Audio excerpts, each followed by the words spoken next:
My name is Samuel Harris. I'm 27 years old and I'm a full-time worker. I'm employed at a factory for a major outdoor product manufacturing company. I landed this job when I was around 19. At first, it was just a part-time gig. One day, the plant manager approached me and asked, "How about becoming a full-time employee? My educational background and job history are somewhat different. I finished middle school and that's about it." Well, I did attend high school for a couple of years, but never ended up graduating. It's not like studying was boring or anything like that. For me, school itself was too dull. Luckily, my parents are quite unconventional. They just laughed about it when I skipped high school to get lost in the mountains and became obsessed with caving. Eventually, I'd saved up some cash from my part-time job and started staying near the mountains to challenge myself against the rocks. I love mountain climbing, of course, but what was really intriguing for me was rock climbing. Even now, when I save up enough money from work, I take a long vacation and go climbing abroad. You could say I work to fund that. Your work is meticulous. It really helps us out. The plant manager takes a good care of me, always checking in on me. I truly appreciate how warmly he welcomed me, a mid-career recruit with only a middle school education. "Boss, if you keep praising him like that, he might get a swelled head." There was a teasing voice that I haven't heard in a while.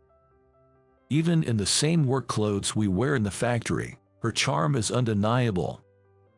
Valerie Peterson is in charge of maintenance at the head office. She probably came from the headquarters to check a system that's been having issues since last night. Her long black hair is perfectly straight, and her skin is as smooth as porcelain. She has 2 cute beauty marks on her left eye. From the first time I met her, I was smitten with her. "What, if you were here, you should have shown your face sooner," I retort, a little too happily. "I didn't come here to see you, Samuel." She sticks out her tongue as she playfully teases me. But I have learned by now. She just appears innocent. I mean, I'm probably the only one who likes coming over to such a remote place so quickly. "Plant manager, you gotta handle the systems more carefully," she chides. Her sharp tongue is famous both within the company and at the factory. She's undeniably beautiful, but has a sharp tongue and has an oddball personality. The guys at the factory seem to be hesitant about interacting with her. "You staying over tonight? Got a spot right next to me if you want," I say, another one of our usual playful exchanges. It's a well-known fact in the factory that I'm head over heels for her. Every time I see her face, I can't help but try to woo her. But she's always so deft at deflecting my advances. There were times when my spirit nearly broke, but well, I've decided to take my time to win her over. "Plant manager, looks like Samuel wants to share the covers with you," sidestepped my words as usual. Valerie chuckled away. After that, Valerie told the plant manager that she had some important matters to discuss and disappeared into the office. From the window, the plant manager looked ecstatic. Something good must have happened. I get transferred to the headquarters. After work, the plant manager called me in and told me I was being promoted to the headquarters. This meant a step up in my career. Seems like Valerie was the one who brought in the official orders. "You're young and know what you're doing. You'll be competent at the headquarters too. Why don't you aim higher?" the plant manager passionately said to me. I was a bit thrown off by this sudden event. It's an order from the company and probably non-negotiable, but I'm really fond of this place. First of all, the headquarters are in the middle of the city. There's no trace of the mountains and rocky landscapes that are the bedrock of my lifestyle. I seriously wondered if this might be the time to leave the company. According to the plant manager, it seems he was the one who recommended me for this position. I believe it was out of sheer goodwill. The orders have been issued. There is no room for you to say no at this point. There's some employee housing options available at the headquarters. You can choose a place to live from the list. Valerie said, handing over the information about the housing. I took, standing with an empty mind. I get what you might be probably thinking, Samuel, but running away without giving it a shot, that's what we'd call being a chicken, she said. Her words steeled my resolve. Running away was different from making a choice for myself. Running away, watch me, I'll give my all in, I retorted. If one were to say it was a tit-for-tat response, they'd be right. And just like so, I was transferred from the familiar factory nestled in the mountains to the bustling headquarters in the big city.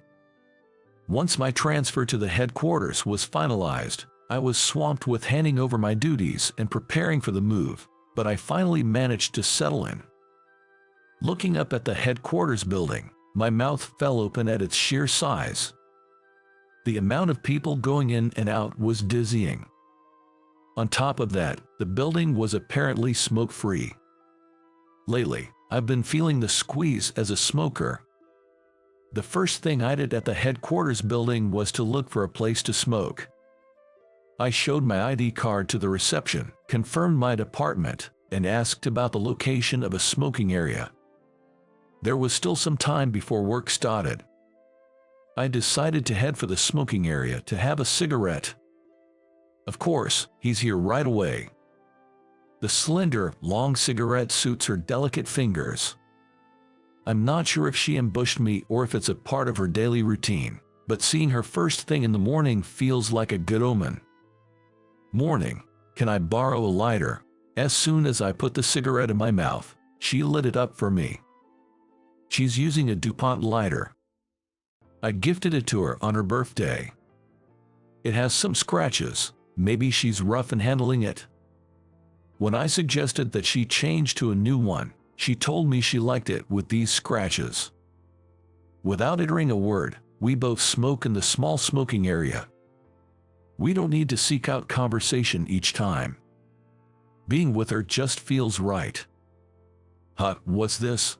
The moment I finished one cigarette and put a second one in my mouth, I took another look at her.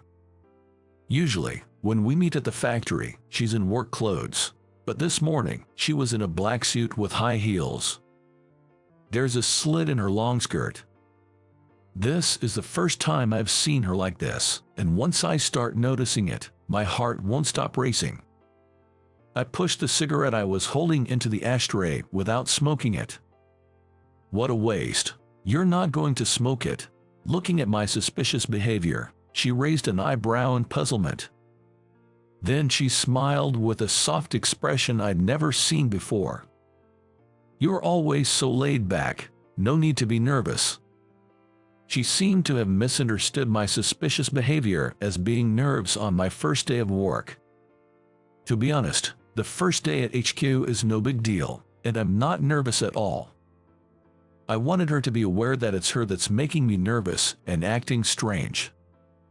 Oh, by the way, your female supervisor is a real piece of work. Be prepared. That's what she said as we left the narrow entrance of the smoking area shoulder to shoulder. And I would soon come to understand the meaning of her words. My department is located on the floor below hers. The building is huge. Seeing her face regularly is unlikely. As I head to my assigned area, I can feel a troubling atmosphere at the staircase in the hallway, and for a moment, I thought about turning right around and going home.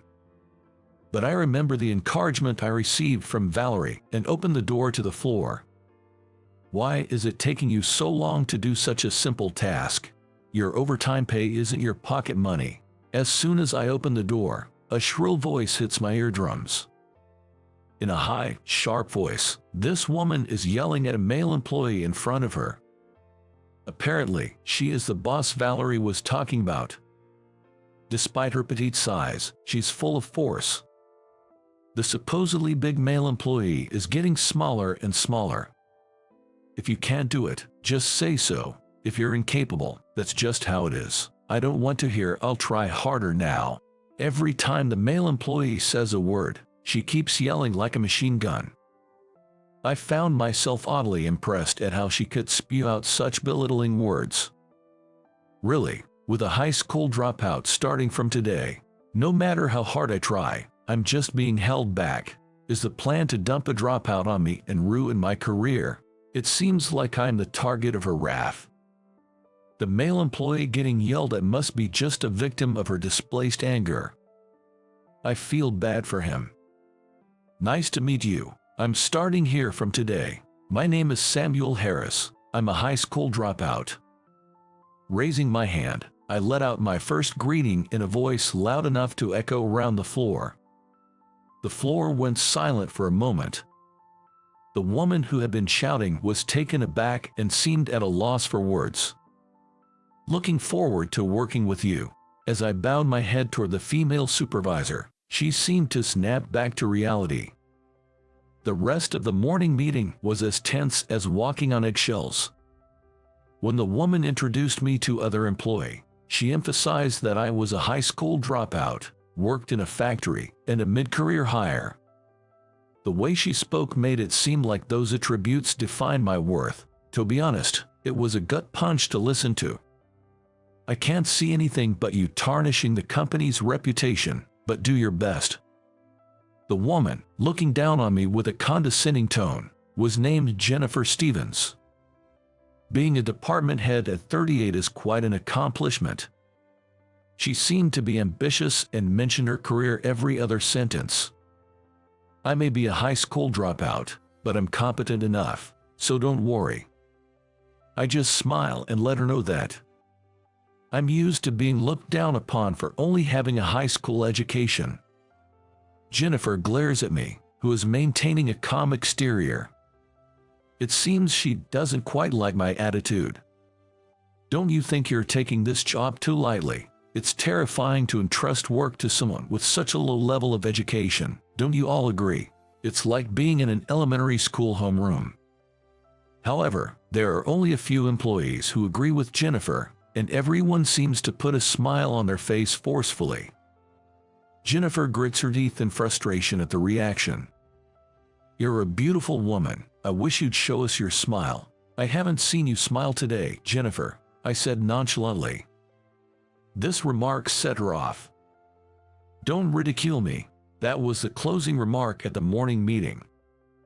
Working at the headquarters is a world away from the work I did at the factory, which has left me somewhat bewildered at times.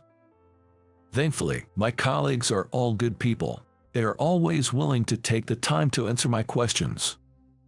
It seems my first day's morning meeting went quite well. My supervisor Jennifer, on the other hand, gives me a hard time daily, which doesn't go unnoticed by the others. A majority of them seem to sympathize with me.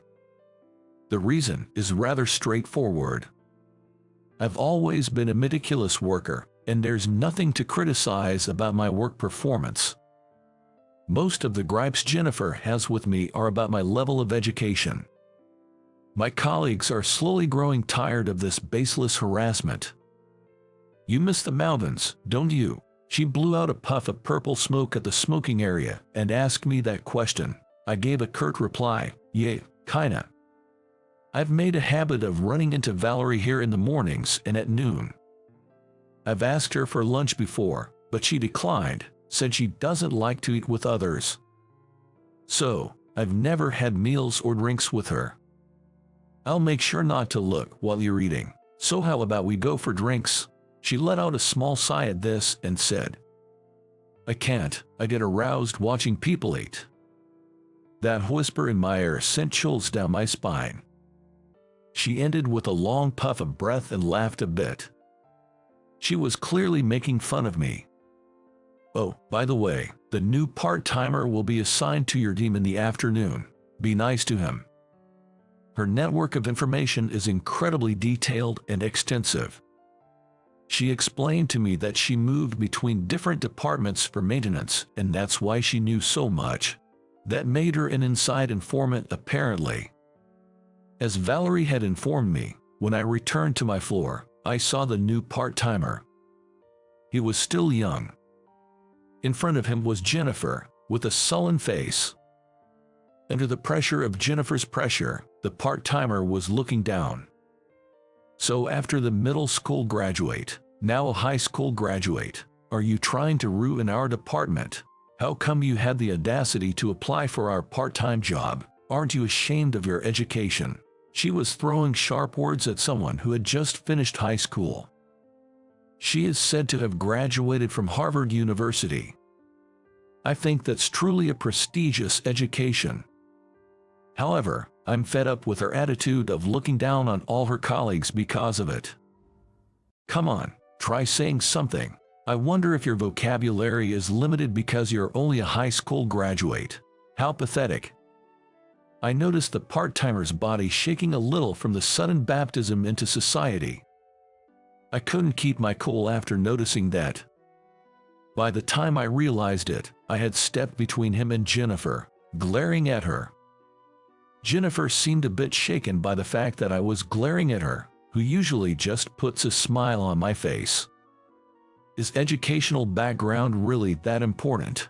Did this young man, stepping into a workplace for the first time, cause you any inconvenience? Isn't it our job as seniors in society to welcome and educate him warmly? The floor fell silent at my unexpected attitude. Jennifer, who was being glared at, bit her lip. She must be aware that she's being unreasonable. She knows, but she can't help but saying it.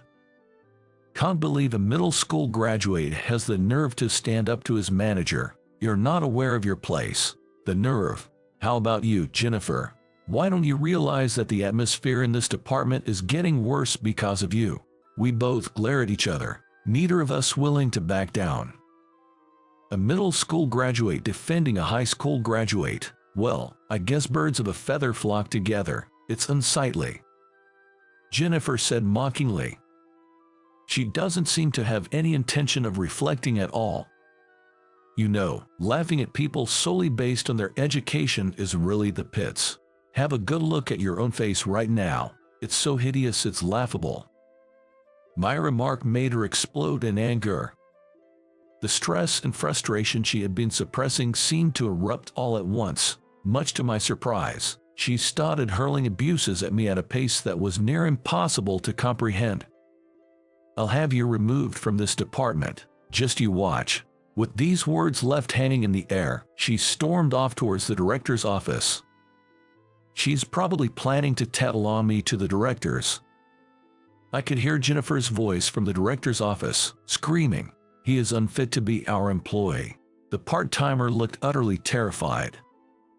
I patted him on the shoulder and said, "There won't be many more instances like this, so just consider it as building your immunity."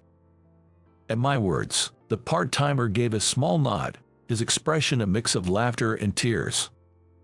Due to Jennifer's report, the whole department became the subject of inquiry for the human resources and the director. Everyone had to face individual meetings with the director and the HR representative. As the one who caused the commotion, I had the meeting for about an hour. I had nothing to hide, so I told them everything honestly. I even admitted that I had disrespected Jennifer to some extent in the dispute. I might not be needed at the headquarters. If I could be sent back to the factory, I wanted to at least make sure I said this at the end, to clearly convey my intentions. The director gave no response to my words. The final decision was astounding. The one branded as unfit for the company was not me, but Jennifer.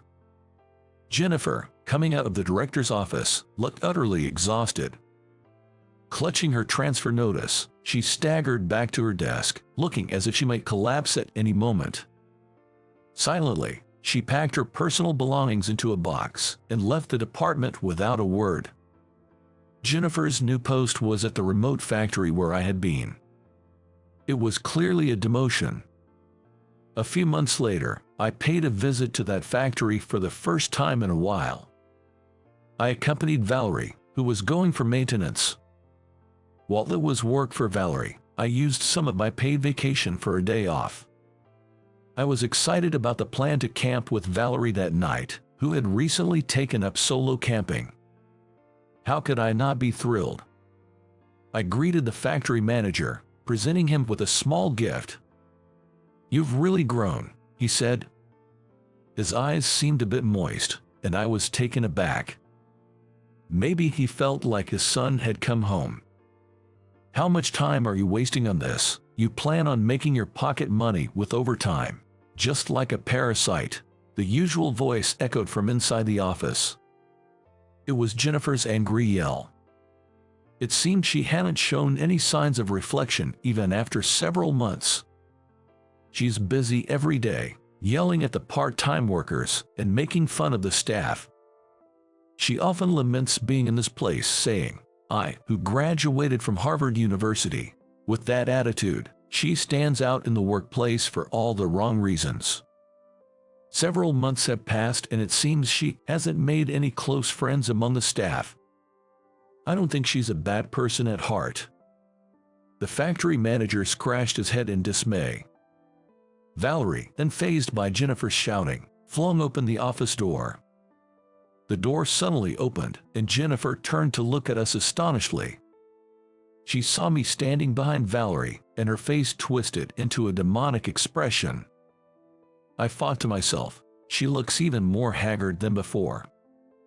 Valerie said, "Jennifer, from this moment, you are to use up your paid leave. This is an order from HR."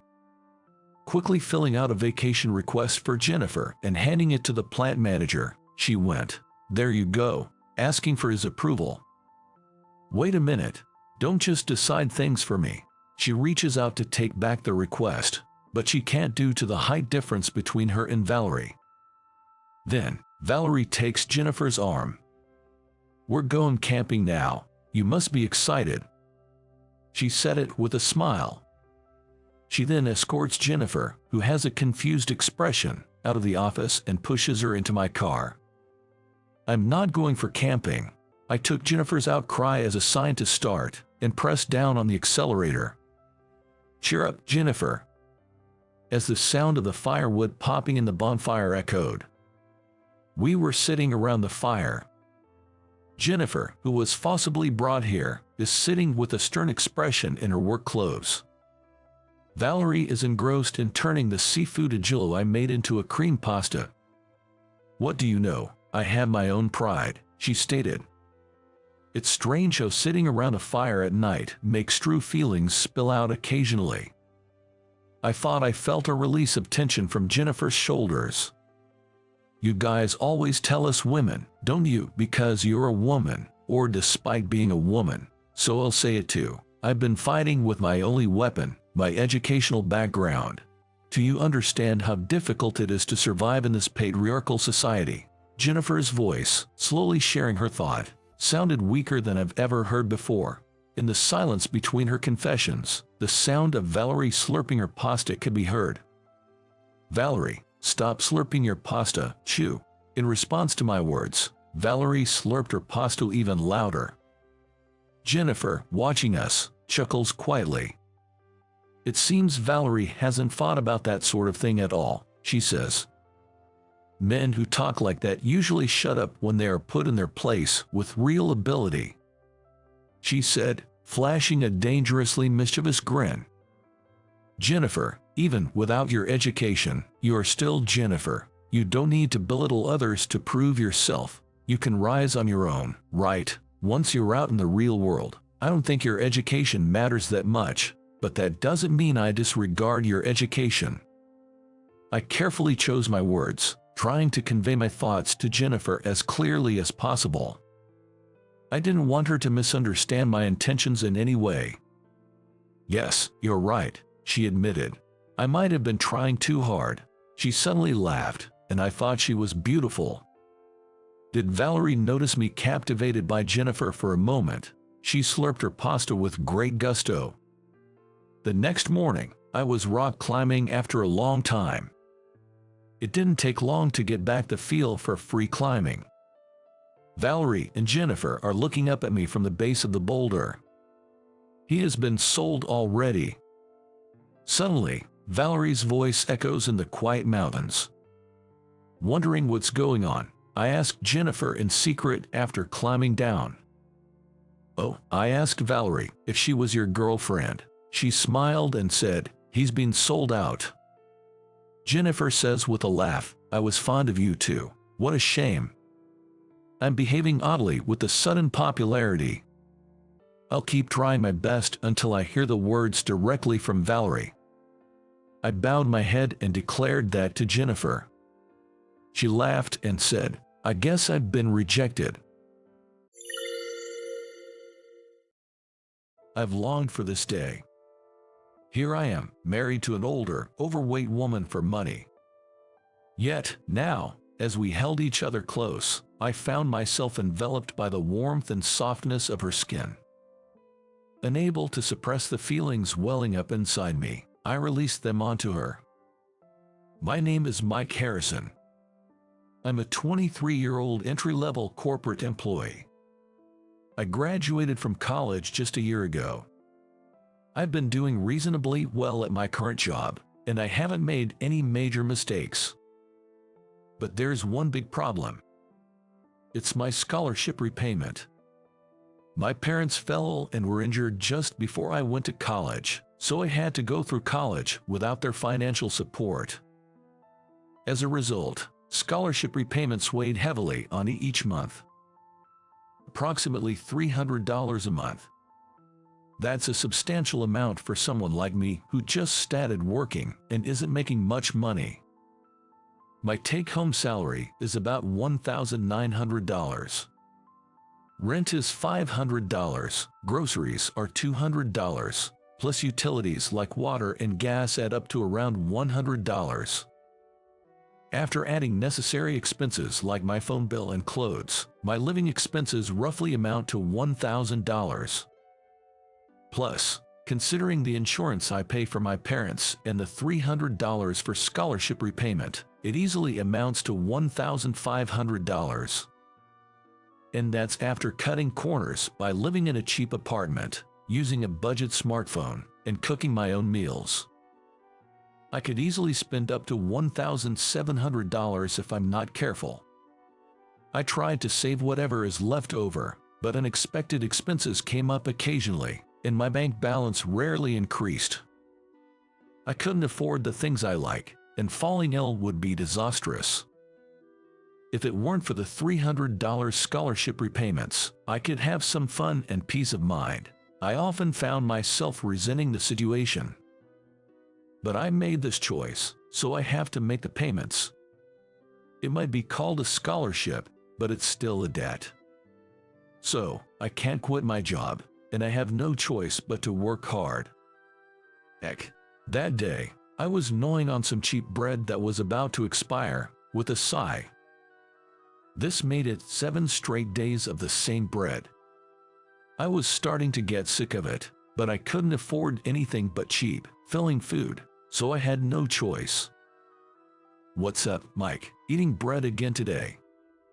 Probably because I let out a big sigh, someone slapped me on my back. Looking around, it was our CEO. The company I work for is unusually the type where the CEO wants to go to the field site. It's a small company, and the boss knows all the employees' faces and names. You could say it's a homey kind of company. Ahaha, things are tight this month. Oh, is that a complaint about your wages being too low? No, that's not it. In my case, I have scholarship repayment. The boss seemed to understand and nodded, clearing up the misunderstanding. I was the only one who joined the company last year and this year, so I had no close peers or juniors. That's why occasionally, the boss or my supervisor would come over to chat like this, and all I could do was give a wry smile. Because in simple terms, I was saying, I'm having a tough time because I'm in the middle of repaying a debt. Well, no one could help me with that. Then the boss started humming thoughtfully, going, is something wrong? Well, I was planning to talk about it anyway. The boss awkwardly brought up a topic to me. Apparently, the boss's business associate, well, a chairman who has been taking care of us since long ago, was looking for a marriage partner for his daughter. The daughter is turning 40 this year. Honestly, even with matchmaking dates, she could seem to find a partner. She really wanted to get married and even said, "If you marry me, I'll give you all my savings." So, because of his reputation, the boss brought the issue up with me. To be honest, she's nearly twice your age, she's 40 this year, and I don't think children are on the table. That's why I wanted to just go through the motions of discussing it. The boss said there was no need for me to take it. Of course, I had no intention of doing it. After all, I had never met this person, and I love kids, so I wanted to have children in the future. So, I just thought of it as a performance for the sake of the CEO's reputation, to show that I'd heard him out. I was supposed to have accepted it as that, at least I thought so. What? Mom collapsed.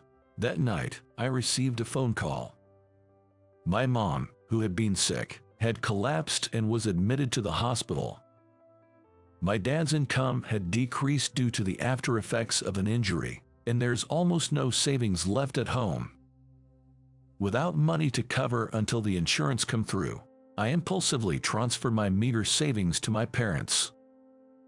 As it turned out, my mom's life wasn't in danger, but this incident put not only my scholarship but also my livelihood in jeopardy. What should I do? Looking at my nearly zero balance, I fell into despair. I should have consulted with a local authority if I thought calmly, but I wasn't thinking straight at the time, and before I knew it, I was contacting the boss. 2 days later, on my day off, I was invited to an upscale traditional restaurant. I never thought I would visit such a place in my lifetime. But today was the day to meet the chairman's daughter. So that's why I, a commoner, am here. It's formally a matchmaking date, but I had already decided to marry her. I didn't have money, and I needed money immediately to help my parents. If it's for that, marrying someone I don't even love was a small price to pay. She's a 40-year-old woman. I would just think of it as living with an aunt from my family. That's what I was thinking, but... Nice to meet you, I'm Jane Watson. Pleased to meet you. The woman I decided to marry was, absurdly, well, no offense, but she was obese. She must have been wearing nice clothes, but they seemed ready to burst at the seams, and fat was spilling out here and there. Honestly, I was taken aback. I wondered how one would have to eat or live to end up with such a figure. She was a sight beyond belief. But I couldn't turn back now. I'm Mike Harrison. Nice to meet you. Let's drop the formalities. It's too formal. It seems that Jane had a strong personality, and I was incredibly anxious about whether I could handle this in the long run. In the end, everything proceeded smoothly, and we decided to live together. I was used to living alone, but my old run-down apartment was indeed too small for 2 people. Plus, she's the chairman's daughter. As expected, Jane took care of all the living expenses, and I ended up moving into a high-end apartment. The view was great, it's spacious, it was the best. I was a bit apprehensive about living with someone else, but we weren't close, even if we're a couple. It seemed she didn't expect my love either, and she even said, "You can think of me as a family aunt, and we'll have separate bedrooms. Thank you for marrying me." The day after we finished moving, we submitted our marriage form. I've started my own household, but it didn't feel real at all. Thanks to Jane, I didn't have to worry about money, and I could live in a nice house. I decided to think of it as living in a shared house and take care of my own stuff. I've been quite reliant on Jane financially. I thought I should at least try to live independently. "Good morning, Mike. Breakfast is ready." Surprisingly, Jane was quite a homely person. Her cooking skills were on par with an average Joe like me, and she seemed to really enjoy doing all the household chores. She did mess up sometimes, but it was nothing more than laughable. Her homemaking skills were hardly what you'd expect from a lady of her standing. Why is it so much fun when it's the same thing day after day? It seemed to me that she was doing so many things with a twinkle in her eye. What surprised me the most was her cooking. I had assumed the servings would be XXL sized, but she never made more than enough to fill me up, and she didn't eat that much either. I initially thought she was a big eater, but that didn't seem to be the case. You know, my dad is overprotective of me. I think it's because my mom passed away early, but he has a maid do everything for me, so I can't do the things I want to, and he always serves me so much food. Since the maid went through the trouble of making it, I always try to eat it all. One day, while we were having a beer on our day off, Jane told me this. It seemed that she had been brought up with an excessive amount of care and it was a burden to her. I thought the only way to escape from my father's hold was to get married. But look at me, right? Couldn't find a partner, so I had no choice but to use money. I'm sorry to have saddled you with a woman like me. When the dust settles, you can divorce me if you want. Please, just let me stay by your side for a while. Jane, looking quite apologetic, said this to me. Regardless of the situation, Jane was always calm, able to see things objectively, and I felt that as a human being, she was a woman with a strong core. Perhaps her weight gain was also due to parental oppression. Jane has been prepared to be discarded by me someday. That's why she's living this free lifestyle now, her eyes sparkling. The first feeling I had for her was sympathy. I was able to live freely because my parents were laissez-faire, but she didn't have that luxury. It being with me allows her to be free, even if just for a bit. I wanted to support her. Although, in the current situation, I was the one being supported. But it would be a lie to say that I had no affection for her. Jane was what you might call an inclusive woman. She'd console me when I made a mistake at work or was feeling down. I felt a maternal presence from her, I guess. I felt incredibly at ease. I wanted to be by her side, and before I knew it, I was in love with her. Seeing Jane trying new things, sometimes failing, sometimes succeeding and being overjoyed, Jane, despite her appearance, was very beautiful. So much so that I didn't care about her physical appearance. And then, 5 years passed. Jane and I hadn't divorced. Instead, we had become a very livey-dovey couple. When we walked around town, passers-by couldn't help but look our way. We stood out a lot. But such scenes have become a part of our daily life. Look at her, she's like a model. She's gorgeous. A group of high school girls giggled and chattered as they passed by us. Hearing their voices, Jane shrugged and said, "I'm a bit too old to be a model, don't you think?" Yes, the person the high school girls had complimented as a model was Jane. Now, Jane exuded a mature aura and beauty, elegantly wearing a tight skirt and high heels. Why did this happen? In short, living with me liberated her from stress, reduced her food intake, household chores made her move around more, and she naturally lost weight. Not only that, she even started going to the gym saying, "I was worried about doing intense exercise before," and before we knew it, she acquired a truly beautiful figure. You wouldn't believe she was 45. In fact, I now look bare in comparison. Scenes like this reminded me once again of the horror of stress, really. But, sometime later, Jane became bedridden. She stopped going to the gym, and even struggled with meals. I was flustered, thinking she was sick, when I heard Jane's voice from the bedroom. We basically sleep in the same bedroom now, but when we want to be alone or unwell, we use the beds in our separate rooms. Lately, Jane had been spending all her time in her own room. "Mike, I have something important to discuss with you."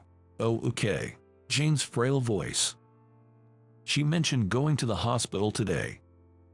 Could it be a serious illness? With shaking hands, I braced myself and entered her bedroom. I would try not to be surprised, no matter what she told me. I was sure she was the one suffering. Entering the bedroom, I found Jane lying down, looking in pain. Seeing her slowly sitting up, I couldn't help but ask in a voice close to tears, "Are you okay?" Shoot, I didn't want to make her worry. Biting my lip, I regretted my words. Seeing my reaction, Jane said, "I'm sorry to worry you. I went for a checkup today, had them look inside me."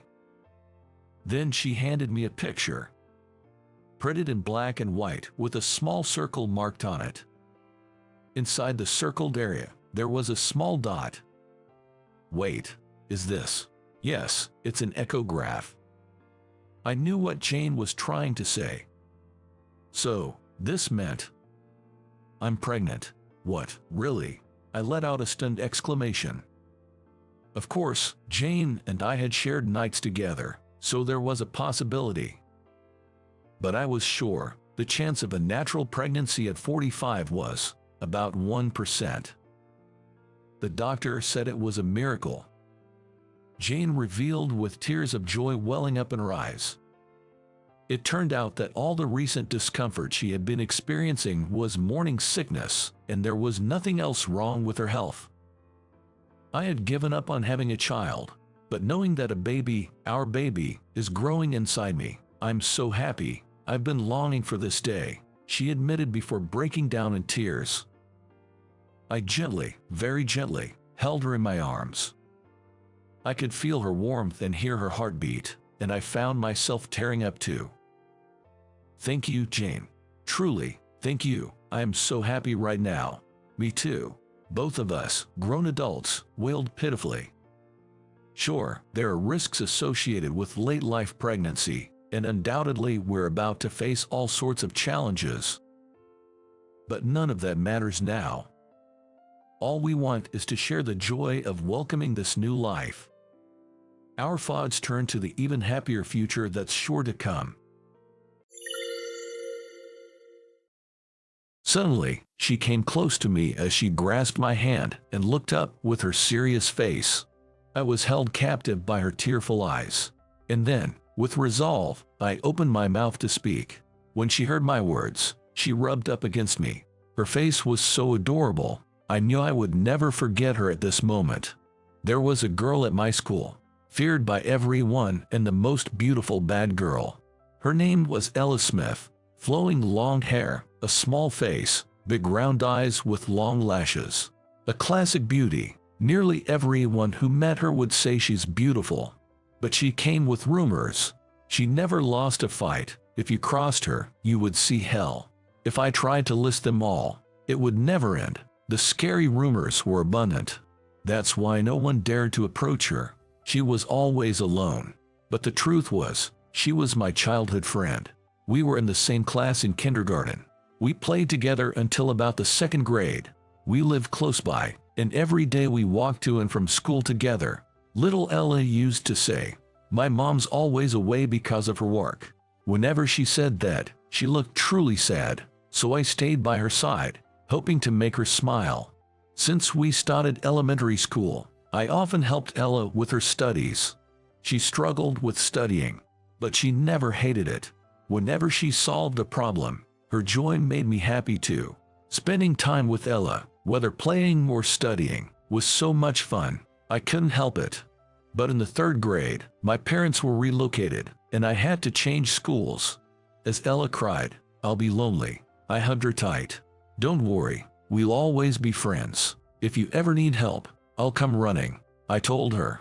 Looking back now, I think what an irresponsible thing I said. But as a 3rd grader, I truly meant it. Even after I moved, I remember worrying if Ella was crying.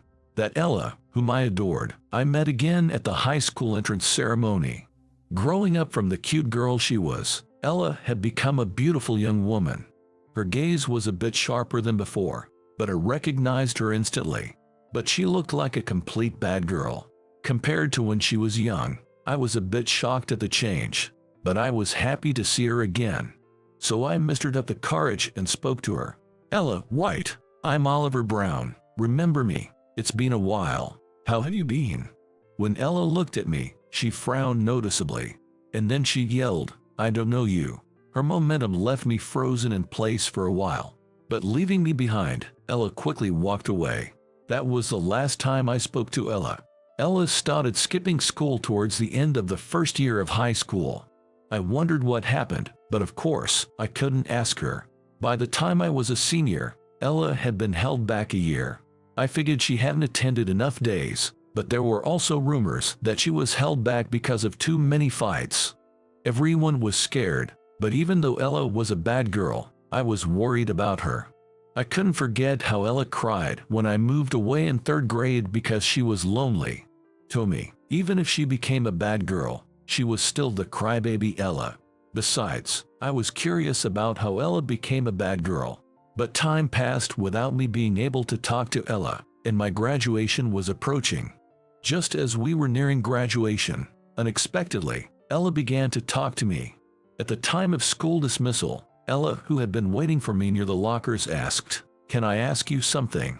She then grabbed my hand, bewildered as I was, and pulled me into an empty classroom. As I stood there surprised, Ella suddenly fell to her knees in front of me. Why are you kneeling down?" While I was in turmoil, Ella, with her head bowed, loudly asked, "Please teach me how to study." I didn't understand the situation, so I decided to ask her the reason. Then she began to say something unexpected. I want to become a nurse." It seems that Ella lives with her mother. She got divorced when Ella was a baby. Ella's father, apparently, was a violent man. Ella's mother worked desperately hard and raised Ella. Maybe that's why Ella used to say "Mom is never at home" when she was little, because she was busy working. Despite calling ourselves childhood friends, I had no clue about these circumstances. Ella's mother got into an accident and suffered a severe injury. This was when Ella was a freshman in high school. Although her mother is now discharged from the hospital, Ella had to miss school frequently due to taking care of her mother, accompanying her for rehabilitation, and working part-time to secure their living expenses, which led to her having to repeat a grade. So, it wasn't fights or any other similar problems after all. When I heard Ella's story, I felt indescribable emotions. While I was casually attending school, Ella and her mother were struggling hard.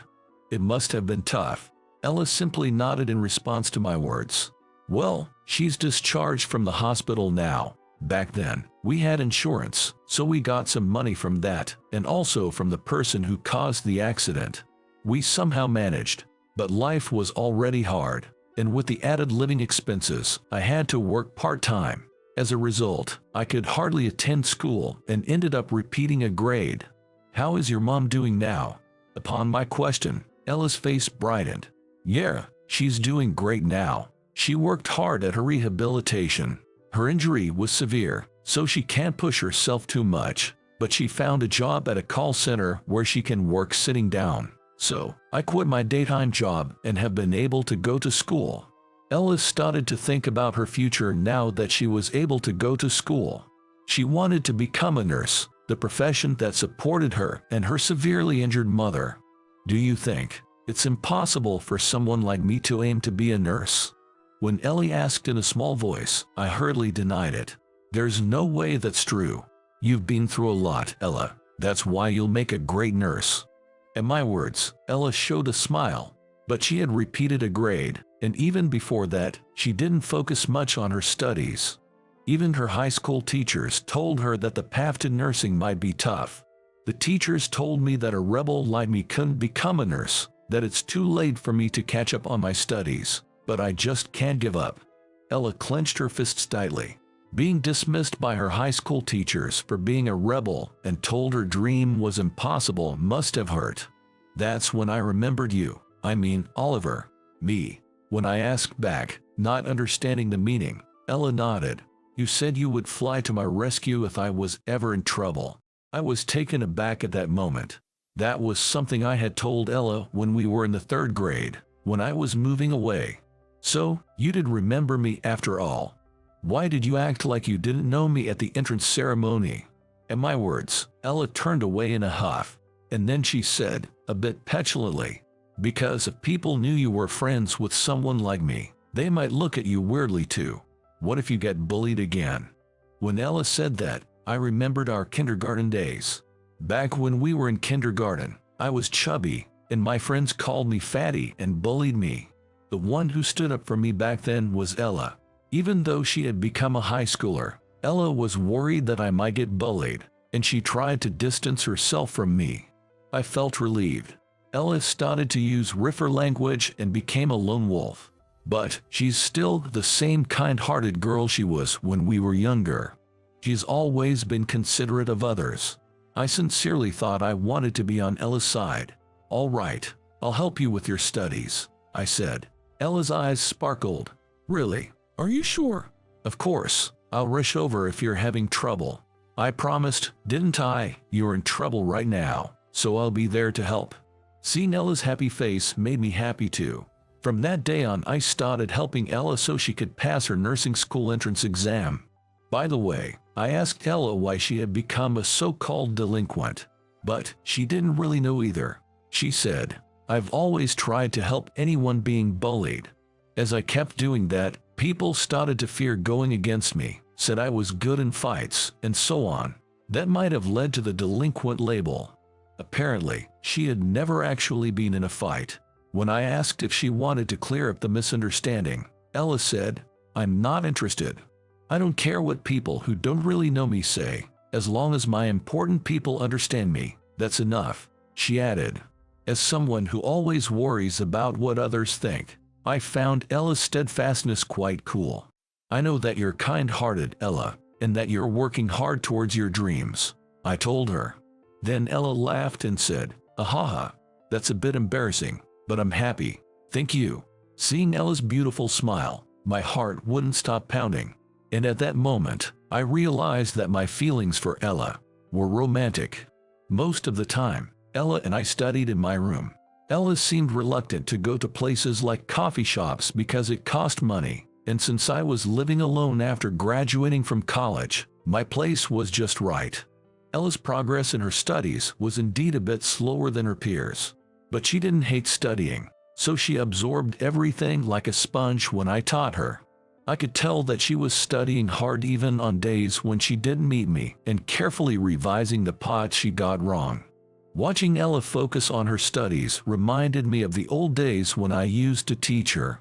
She was still in elementary school then, but even at that time, Ella seemed to enjoy learning from me. I enjoyed teaching Ella, and I started to feel comfortable spending time with her. One day, Ella texted me, "I'll be late due to committee work." We were supposed to study at my house that evening. It was the start of winter, and it was getting dark early, so I decided to pick Ella up from school. As an alumnus, I was allowed to enter the school building with a visitor's pass. When I peeped into her class that I heard about every day, I found Ella there, but she wasn't doing any committee work. She was alone in the empty classroom, wiping down desks. She was diligently erasing graffiti from a desk. When I took a closer look at the desk, I saw it had words like "po-delinquent," "dumb," and "old woman" written on it. I instantly thought, this is bullying, and I felt a surge of anger. I then confronted her. Ella was surprised at my sudden appearance. Why are you here?" "That doesn't matter now. That's bullying, right?" Ella glanced down at the desk and said nonchalantly, "I don't know, maybe. Are you being bullied by someone? Do you know who it is? I'll catch them for you." At my fury, Ella smiled. "What's so funny?" "Well, you used to be the one I saved from bullies. You've become strong," she said. I was embarrassed when she spoke to me like a mother, but it was true, so there was nothing I could do about it. Times have changed. You can at least stand up to bullies now. You probably just want to mock me because I, a former delinquent, have started to study all of a sudden. With college entrance exams approaching, you must be stressed out, aren't you?" With a detached air, Ella said that, "There's no way we can let things continue like this. I've already talked to the teacher. If it's affecting your studies, we'll take measures, but for now, let's leave it to the teacher. Wasting time on a witch hunt is pointless. Instead, I'll focus on my studies. I'm behind everyone else." so every second is precious to me. After hearing these words, I calmed down.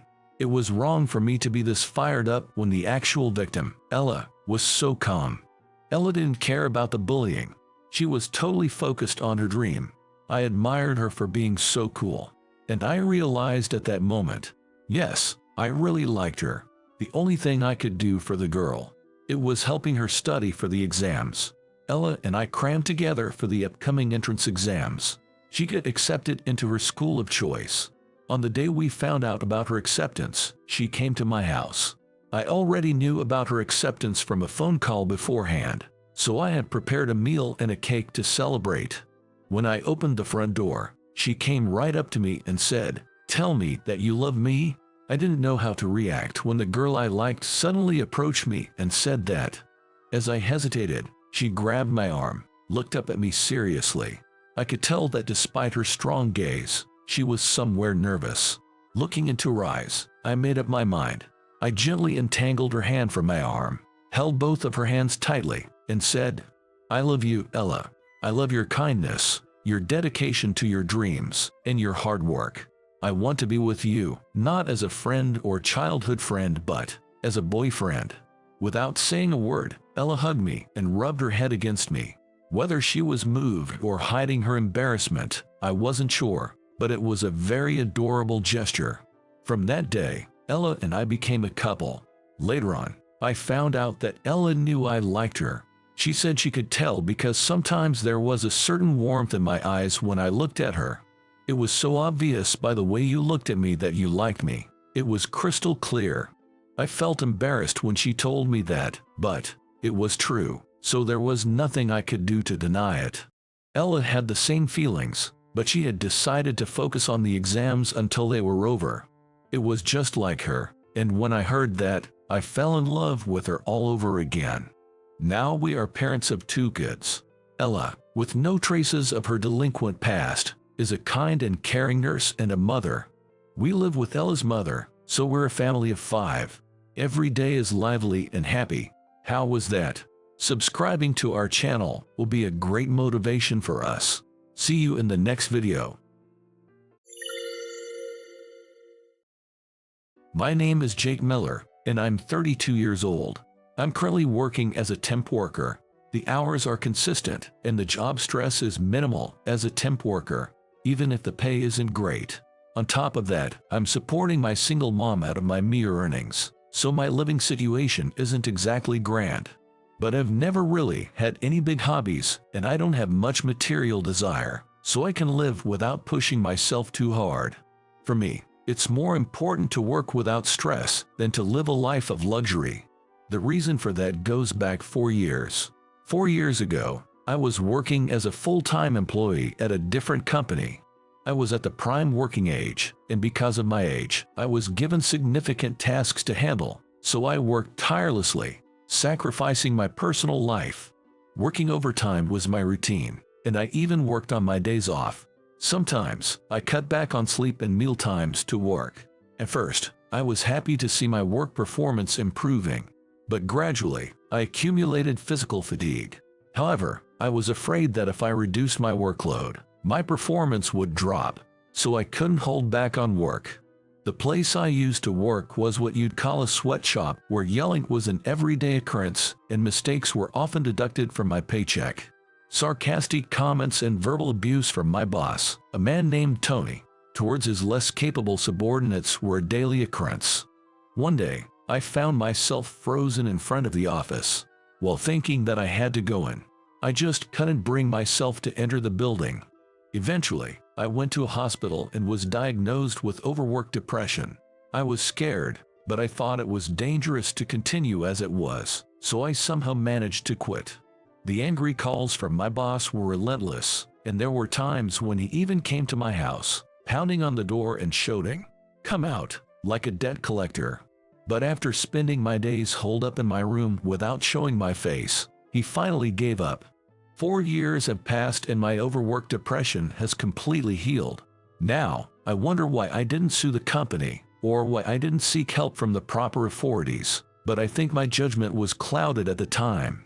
I'm surprised that such companies still exist in modern America. where work-style diversification is progressing. I'm really glad I quit. After that, I switched to being a temp worker. I didn't tell my mother about my overwork depression, but perhaps she sensed something from my sudden resignation and switched to temp work. She simply said, "Do what you want." This is the fourth company I've worked for since becoming a temp worker. I go about my days unobtrusively, calmly performing the tasks assigned to me. This company recently experienced a change in leadership, as the previous CEO suddenly passed away 6 months ago, and his daughter, a woman named Susan Redstone, took over as CEO. 40-year-old Susan is a hard-working career woman with strong, beautiful eyes.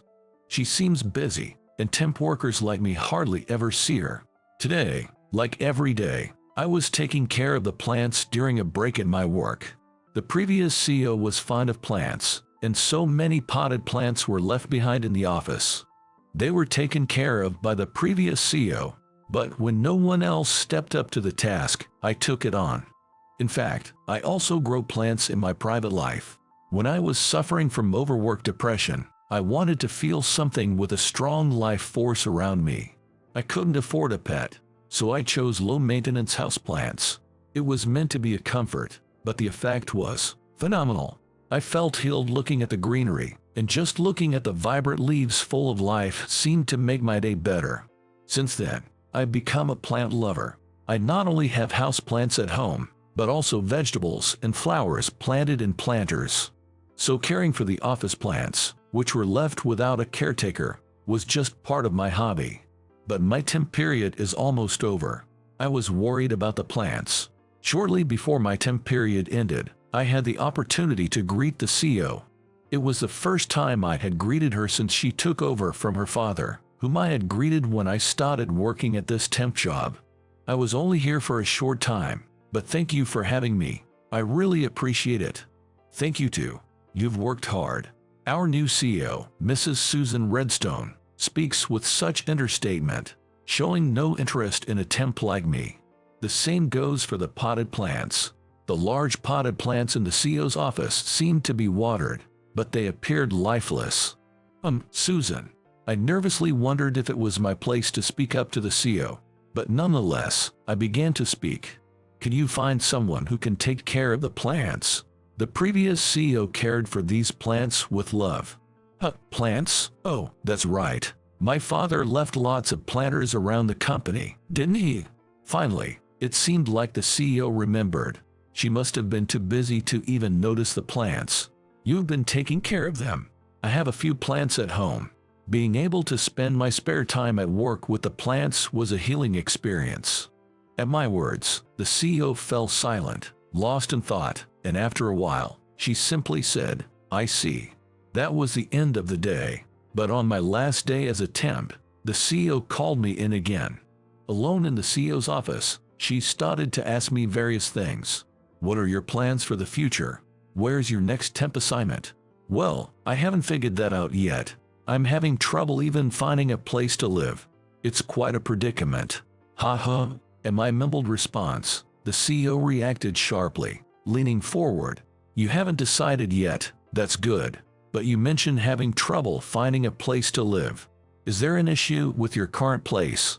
Well, I've been asked to move out, but I'm having trouble finding a good apartment. I currently live in an old shabby apartment. The only good thing about it is the low rent. As a temp, you never know when work will stop, so I can't afford to spend money on rent.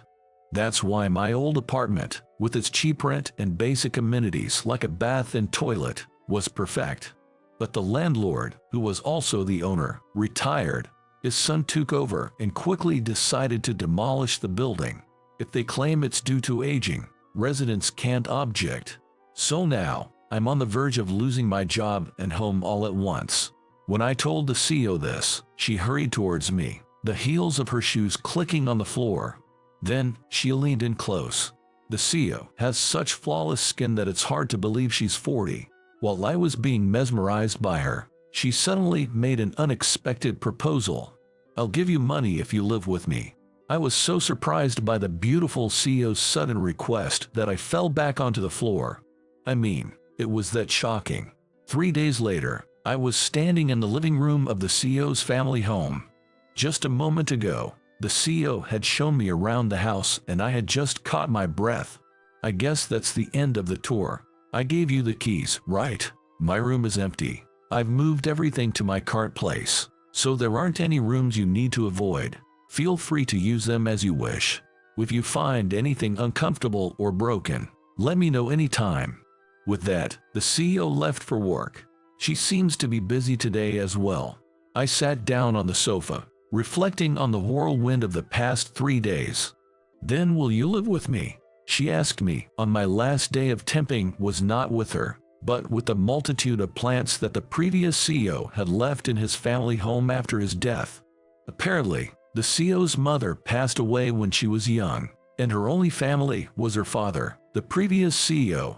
Now that the previous CEO has passed away, the CEO's family home, where I am now, is vacant. The CEO is currently living alone near her family home and plans to move back to the family home after her father's death. But even after half a year, she's still so busy that she can't spare the time to move. But a vacant house deteriorates quickly. Not to mention, the CEO's family home is full of plants left by the previous CEO who loved plants. There are plants not only in planters, but also in the garden. Right now, the garden is a little overgrown. But the CEO seems to be a bit neurotic, and she doesn't like the idea of workers coming into her house or garden when she's not there. So I ended up being the one chosen for the task. The CEO found out I had been taking care of the office plants and asked my bosses and colleagues about me. She seemed to have investigated what kind of person I was. Then she decided to entrust me with the management of her family home and taking care of the plants there. The arrangement was until the CEO could move back home once her work had settled down. Of course, I was hesitant at first. No. I haven't really talked to the CEO much, have I? Just because you ask my bosses and colleagues. What will you do if I run away with the things in the house? The CEO laughed off my words. There's no reason to leave anything valuable in an empty house. I've already moved everything to my apartment. The only things left in the house are plants and items of little value. And even though we only talked a little, I get the feeling that you're a good person. I'd like you to take this as a middle-aged woman's ramblings, not a business person's. I've always been good at judging people, and I've got a decent grasp of your personal information since we hired you through an agency. If you do anything strange, I'll report you immediately, so don't worry. All I could do was give a bitter smile. But, as long as I was living in the CEO's family home and taking care of the cleaning and the plants, I would get paid. It wasn't a bad deal for me, as I could look for a new apartment during that time. And so, I ended up living in the CEO's family home. 2 weeks after I started living in the CEO's house, the CEO, I now call her Susan, sometimes came to check on the place. She always seemed exhausted from her work. For such a tired Susan, I prepared a homemade meal. After my recovery from overwork depression, I started to pay attention to my diet and got into cooking. Though my menu was very simple: meat and potatoes, soup, spinach salad, and stir-fried root vegetables. But Susan seemed to be really pleased. She didn't have time and often relied on bread and nutrition drinks and jellies for meals. Having a homemade meal and sharing a leisurely meal with someone else after such a long time, it's relaxing. Thank you so much. Susan was more delighted than I had imagined. No, I'm thankful to be allowed to live here. I thought I could at least return the favor. From that day on, Susan started coming over occasionally to check up and have meals. I also enjoyed the time I spent around the dining table with Susan. Susan at home was completely different from her image at work. At home, the career woman in her toned down, lounging on the sofa, eating a lot despite her thin body, and hanging around, saying it was too troublesome to return to her apartment. No one in the company knows about this side of her. I was happy to think that I was the only one who knew about it. On the contrary, I felt lonely in the quiet house on the days Susan didn't come. About 2 months after I started living in Susan's house, Susan brought some alcohol as a thank you for the meals, and I prepared some snacks, and we drank together. Susan, who was quite drunk, weakly shared her past. "I'm divorced, you know. My ex-husband cheated on me, but it was my fault. I was too absorbed in my work, and I neglected my relationship with him. When I found out about his affair, I blamed him. Then he said, 'You never tried to make time for me, did you? Your work is important to you, isn't it? I want to be with someone who cares about me.'" Susan seemed to have realized then. She had been leaving her ex-husband lonely. "Well, my ex-husband is remarried and happy. I've learned my lesson, and we've reconciled because he understands that I'm a workaholic. But the real problem is my father." At that point, Susan lifted her face, which had been down. Beyond Susan's gaze was a photo of her with her late father, the former CEO. Did something happen with the former CEO? "I had a bad relationship with my father. We both were absorbed in our work, and we often clashed. I couldn't easily apologize to my father. We had a fight over work a few days before he died, and we ended up parting on bad terms. I'm sure my father would have preferred a daughter who was more honest and had a good parent-child relationship." Susan seemed to deeply regret having ended up in a fight with the former CEO. "I wish I could have said something nice, but I couldn't find the words to comfort Susan. I wish I had more meals and drinks with my father." Susan seemed to be drunk and fell asleep. "I thought that Susan, our new CEO, was a workaholic, but it turned out she was just a normal woman struggling with her relationship with her father. Ever since I started living at Susan's place, I feel like I've come to know many unexpected sides of her." One night, when she had fallen asleep drunk, I gently covered her with a blanket. A few days after that, Susan asked me to clean the room of the former CEO. She seemed to have roughly organized the visible areas before, but apparently she hadn't gotten to the closet yet. Until then, the cleaning tasks I had been entrusted with were things like vacuuming, dusting, and window cleaning. This was the first time she asked me to organize the inside of the closet.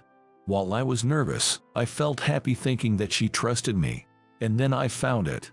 Something.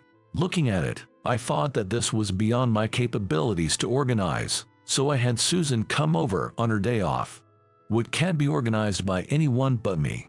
I thought I had all the bank books and such with me. There's no bank book. Look at this.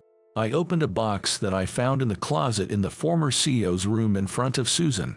What came out was her childhood essays, certificates, albums, and so on. "Susan, I know you've been concerned about your troubled relationship with your father, thinking he must have wanted a more obedient daughter, but surely that's not the case. Look, he's even written memories and messages by hand in this album. To the former CEO, you were his beloved and prideful daughter. If not, he wouldn't have kept these essays and certificates so preciously.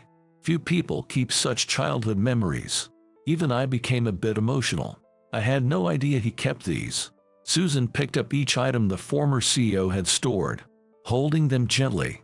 "He was a loving man, wasn't he? Maybe the former CEO was just like you, struggling to express his feelings in words, but he was always thinking about you." As I said that, I continued to stroke Susan's back as she cried. A month later, the date was finally set for Susan to return to her family home. When I was thinking about moving out, Susan looked at me with a serious expression. "Will you marry me? I'll give you everything I have." Surprised, I swallowed and stared back into Susan's eyes. Even a slowpoke like me had noticed Susan's affection for me since I started living here. It was evident in her gaze and expressions. And it was the same for me. "I feel the same way. Will you live with me from now on?" At my words, Susan showed me the biggest smile I've ever seen. "I can't cook or clean at all. Is that okay? I am pretty good at the things you're not. You know that, right? We could make a great couple." We both chuckled together. And then, we successfully started dating, and we are living together in Susan's family home. Susan is still busy as ever, but she makes adjustments to her work so we can eat together as much as possible, while being soothed by the plants. It was Susan who suggested that we should try to eat together. "I don't want to have regrets. I want to take care of you in my own way." I was glad to feel Susan's affection. I've been taking a lot of pictures of Susan, and I've been adding them to the album that my father-in-law carefully kept in the box. It's to allow her Father in heaven to see his beloved daughter. I want to continue to be a couple who talk a lot, spend time together, and cherish each other.